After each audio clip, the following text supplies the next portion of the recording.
और आप मेरा चैनल देख रहे हैं Faisal Rashid reaction. So guys, आज की वीडियो बहुत ही ज़्यादा मज़ेदार होने वाली है, जिसके अंदर हम आज एक ऐसे इस्लामी मुल्क के बारे में बात करेंगे जिसकी पूरी ज़िंदगी जंगों में गुजरी है। जी हाँ, उस पर हर मुल्क ने कब्जा करने की कोशिश किया, लेकिन वो नाकाम होकर उसको जाना पड़ा। जी हाँ, हम आज बात कर रहे हैं अफ़गानिस्तान के बारे में।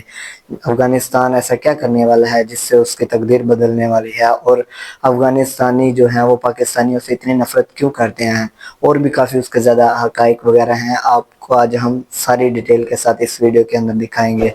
अगर आप चैनल पे नए हैं तो चैनल को सब्सक्राइब कर दें। इस वीडियो का ऑफिशियल लिंक डिस्क्रिप्शन में लगाया हुआ है, आप जाकर चेकआउट कर सकते हैं।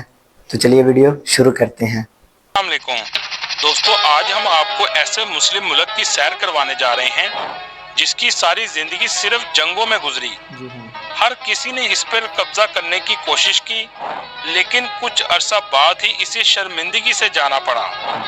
जी हाँ, आज हम सैर करने जा रहे हैं अफगानिस्तान की। अफगानिस्तान ऐसा क्या करने जा रहा है कि इसकी तकदीर बदलने वाली है। पाकिस्तान से अफगानी क्यों नफरत करते हैं? अफगानिस्तान के इस हद तक के हालात का जिम्मेदार कौन है? इसके अलावा बहुत से ऐसे हक़ाइक़ जानने की कोशिश करेंगे जो आपके लिए बिल्कुल नए होंगे। चले इन सब सवालों का जवाब जानने की कोशिश करते हैं info@SN की इस वीडियो में। वीडियो शुरू करने से पहले नए आने वाले दोस्तों से गुजारिश है, हमारे चैनल को सब्सक्राइब और लाइक जरूर कीजिएगा ताकि हर इंफॉर्मेटिव वीडियो आपको मिलती रहे। चलें अब निकलते हैं अफगानिस्तान के एक शानदार सफर पर। सबसे पहले आपको बता दूं, इस मुल्क का ऑफिशियल नाम इस्लामिक रिपब्लिक ऑफ अफगानिस्तान है। इस मुल्क की कुल आबादी 4 करोड़ 33 लाख है, जो दुनिया के 36वें नंबर पर आता है। रकबे की अगर बात करें तो इसका कुल रकबा 6,52,000 मुरब्बा किलोमीटर है, जो दुनिया के 41वें नंबर पर आता है। अफगानिस्तान एक लैंड लॉक कंट्री है, जिसके जनूब और मशरिक में पाकिस्तान, मगरिब में ईरान और शुमाली सरहदें वस्ती एशिया के ममालिक तुर्कमेनिस्तान, उज़्बेकिस्तान और ताजिकिस्तान से जाकर मिलती हैं। इस मुल्क के सिर्फ 24% लोग शहरों में रहते हैं और 76% लोग गाँव में रहते हैं। अफगानिस्तान का दारुल हुकूमत काबुल है, जो इस मुल्क का सबसे बड़ा शहर भी है। दोस्तों, इस मुल्क में लोग सबसे ज्यादा खेती बाड़ी करते हैं और यही इनका मेन सोर्स ऑफ इनकम है। क्योंकि यहाँ बहुत अरसा जंगें रहीं, इसी वजह से दुनिया की बड़ी कंपनीज कम ही आती हैं। तकरीबन 80% लोग खेती बाड़ी कर कर गुजारा करते हैं। दोस्तों, कई लोगों को इस बात की कंफ्यूजिंग होती है कि अफगान और अफगानी में क्या फर्क है। असल में वहाँ के रहने वाले लोगों को अफगान कहते हैं और इस मुल्क की करेंसी को अफगानी कहते हैं। दोस्तों, इतने साल जंगों में रहने वाले मुल्क की करेंसी पाकिस्तान और इंडिया से ज्यादा मजबूत है। एक अफगानी पाकिस्तानी 3 रुपए 80 रुपए के बराबर और इंडियन 1.13 रुपए के बराबर है। सो गाइस, उसके अंदर इतनी बड़ी जंगें रही हैं, अमेरिका ने भी हमला किया और काफ़ी मुल्कों ने उसके ऊपर कब्ज़ा करने की कोशिश की, पर उसकी करेंसी यार फिर भी पाकिस्तान से भी काफ़ी अच्छी है और इंडिया से भी अच्छी है यार। हालांकि ये मुल्क इतना ज़्यादा तरक्की वाला नहीं है। 80% जो है आवाम काश्त करती है और 20% जो है वो शहर में लोग रहते हैं, काम करते हैं। इतनी बड़ी उसके पास कंपनी भी नहीं है कि जो वहाँ करे, यहाँ पे काम करे। तो इतनी ज़्यादा तरक्की कर गया यार, वाह, काफ़ी ज़्यादा माशाल्लाह उसने तरक्की की है। उसकी करेंसी का रेट अभी भी नहीं गिरा, पाकिस्तान से भी नहीं गिरा और इंडिया से भी नहीं गिरा, उन दोनों से ज़्यादा है। दोस्तों, क्या आप जानते हैं अफगानिस्तान का नेशनल गेम कौन सा है? आप सोच रहे होंगे क्रिकेट, पर ऐसा नहीं है। हालांकि क्रिकेट में अफगानिस्तान तेजी से तरक्की कर रहा है, लेकिन इसका नेशनल गेम बुज़काशी है। कहते हैं ये खेल अफगानिस्तान के लोगों में बहुत ज्यादा फेमस है। इसमें 2 टीमें बनती हैं और तमाम खिलाड़ी घोड़ों पर सवार होते हैं, बकरी को पकड़ने के लिए जाते हैं और पकड़ने के बाद एक सर्कल में फेंकते हैं। देखने में ये खेल बहुत खतरनाक है। दोस्तों, इस मुल्क की ऑफिशियल जुबान पश्तो और दोड़ी है। 99% आबादी मुस्लिम है, जिसमें 85% सुन्नी मसलक से ताल्लुक रखते हैं और 15% लोग शिया मसलक के आबाद हैं। दुनिया की सबसे पुरानी ऑयल पेंटिंग का आगाज भी अफगानिस्तान से हुआ। कहा जाता है कि ये पेंटिंग का आगाज 7वीं सदी ईस्वी से हुआ। दोस्तों, इस मुल्क में तालीम की शरह सिर्फ 36% है। मतलब लोग बच्चों को स्कूल भेजना पसंद ही नहीं करते। लेकिन ये हालात कैसे हुए, इसको समझने के लिए हमें तारीख पर नजर डालनी पड़ेगी। दोस्तों, क्या आप जानते हैं अफगानिस्तान को ग्रेवयार्ड ऑफ एम्पायर्स भी कहा जाता है। मतलब आज तक जो भी सुपर पावर अफगानिस्तान में कब्जा करने की कोशिश करती है, ये कभी भी ज्यादा अरसा ठहर नहीं सकी। सबको यहाँ शिकस्त हुई। 19वीं सदी में ब्रिटिश आए, लेकिन बहुत दर्दनाक शिकस्त का सामना करना पड़ा। 20वीं सदी में सोवियत यूनियन अफगानिस्तान में आया। 9 साल बाद शर्मिंदगी से वापस जाना पड़ा। 21वीं सदी में अमेरिका आया और इसको भी मुंह की खाकर वापस जाना पड़ा। अगर इससे भी पहले की तारीख पर नजर डालें तो ये कोशिश सिकंदर आजम ने भी की, बादशाह अकबर ने भी की, शाहजहां ने की, चंगेज खान ने की और राजा रंजीत सिंह ने भी की। लेकिन कहा जाता है कि अफगान लोग ऐसे मुश्किलात पैदा कर देते हैं कि जो भी कब्जा करने आता है इसे यहाँ से जाना पड़ता है। 19 अगस्त 1919 को बरतानिया से आजाद हुआ। अमानुल्लाह खान और अंग्रेजों के दरमियान रावलपिंडी में एक मुआहिदा हुआ, जिसके बाद अफगानिस्तान को आजादी दे दी। आजादी के बाद खाना जंगी का आगाज हो गया। कुछ कबीलों ने रूस को सपोर्ट किया और कुछ ने बरतानिया को सपोर्ट किया। जब पाकिस्तान बना तो जाहिर शाह मुल्क का बादशाह था। जाहिर शाह ने अपने कजन दाऊद शाह को अपने मुल्क का वजीर आजम बनाया हुआ था, जिसने रूस और भारत से अपने ताल्लुकात बना लिए, लेकिन पाकिस्तान से बेइंतहा नफरत थी। दोस्तों, क्या आप जानते हैं कि इस वक्त अफगानिस्तान वाहिद मुल्क था जिसने पाकिस्तान की आज़ादी को तस्लीम नहीं किया था। इसकी क्या वजह थी? अफगानिस्तान नहीं चाहता था कि पाकिस्तान अफगानिस्तान का बॉर्डर बनाए, क्योंकि अफगानिस्तान में बहुत ज्यादा तादाद में पख्तून आबाद हैं और इसी तरह पाकिस्तान में भी पख्तून आबाद हैं जो कि आपस में रिश्तेदार हैं, और इसलिए ये इलाका अफगानिस्तान हासिल करना चाहता था। 1963 में दाऊद खान से इस्तीफा ले लिया गया।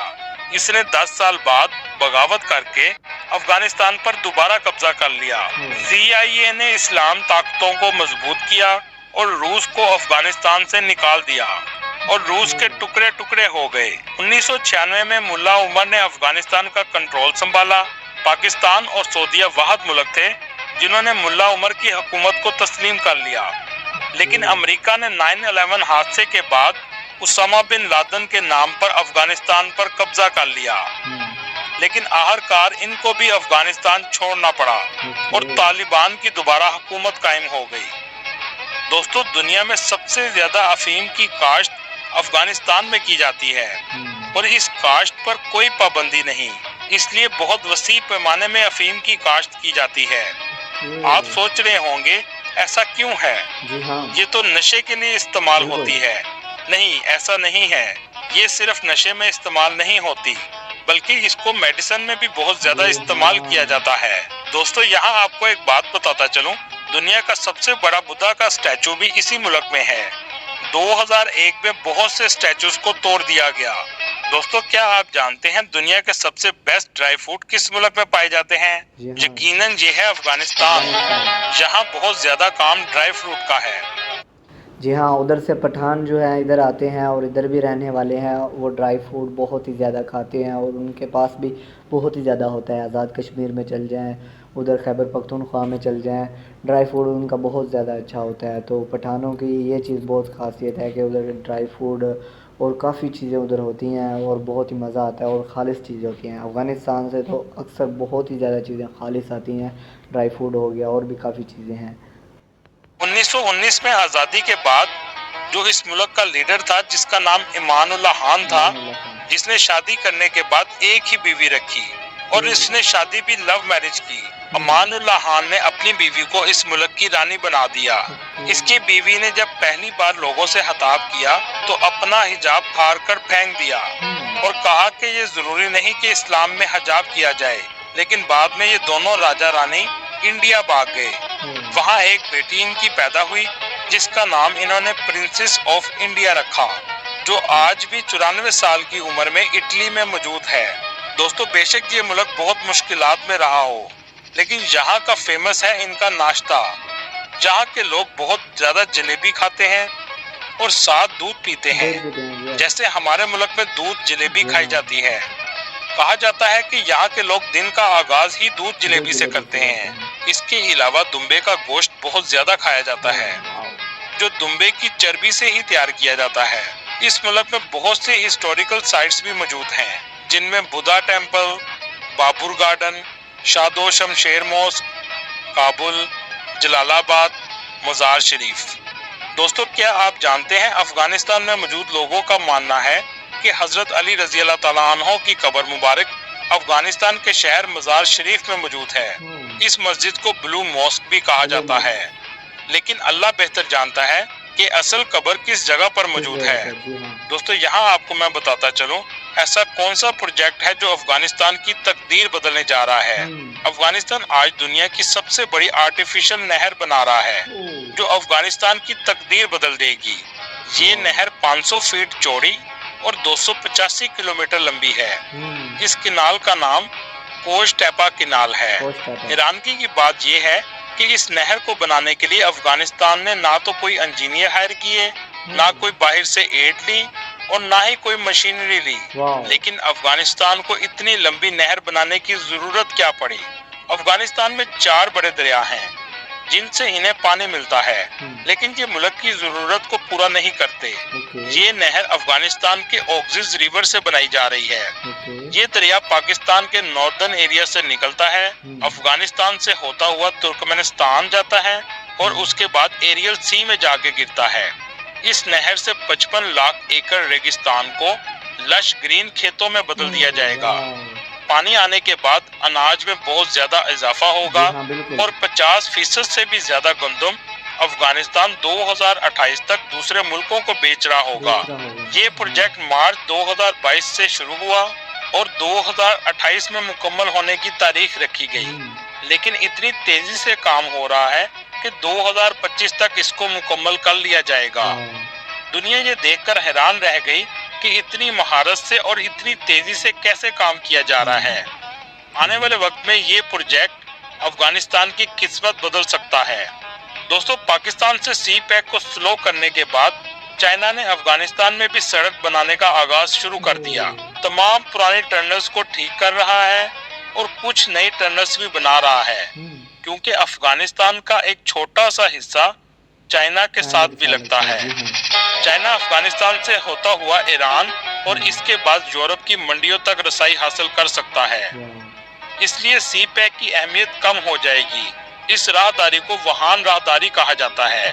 یہ ایک طرح سے چائنا کا بیک اپ پلان ہے، کیونکہ چائنا جانتا ہے کہ پاکستان پر امریکہ کا اثر و رسوخ رہتا ہے اور وہ سی پیک کو بند بھی کروا سکتا ہے۔ اس لیے چائنا نے بیک اپ پلان کے لیے ووہان راہداری پر کام شروع کر دیا۔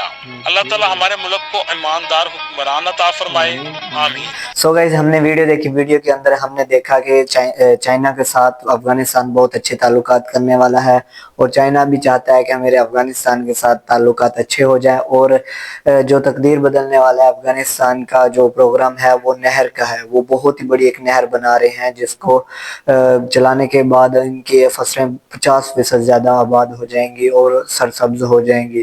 بہت ہی زیادہ ان کا لمبا اور چوڑا پلان ہے چائنا کے ساتھ بھی، اور انہوں نے اپنا بھی کیا ہوا ہے، تو ماشاءاللہ یہ کافی زیادہ ترقی کر رہا ہے۔ اور اس کی کرنسی تو آپ کو جیسے میں نے پہلے بتایا، اس ویڈیو کے اندر بھی آپ نے دیکھا کہ پاکستان اور انڈیا سے زیادہ ان کی کرنسی ہے۔ یار دیکھو، اتنا اس کے اوپر جنگیں رہی ہیں، امریکہ نے کی ہے اور بھی کافی ملکوں نے جنگیں کی ہے، قبضہ کرنے کی کوشش کی ہے۔ آپ نے ہسٹری پیچھے دیکھی اس ویڈیو کے اندر، پھر بھی وہ اتنا کامیاب اور اتنا طاقتور ہے کہ اس کی کرنسی بھی نہیں گری اور بہت ہی زیادہ وہ ماشاءاللہ ترقی کر رہا ہے۔ سو گائز، آپ کو ویڈیو کیسی لگی کمنٹ میں لازمی بتائیے گا۔ آگے ہم ایک اور نئی ویڈیو لے کے آئے۔ پچھلی ویڈیو میں ہم نے جاپان کی سیر کی تھی، اس ویڈیو میں ہم نے افغانستان کی۔ آگے ایک اور نئی ویڈیو لے کے آئیں گے، تب تک کے لیے اجازت، اللہ حافظ۔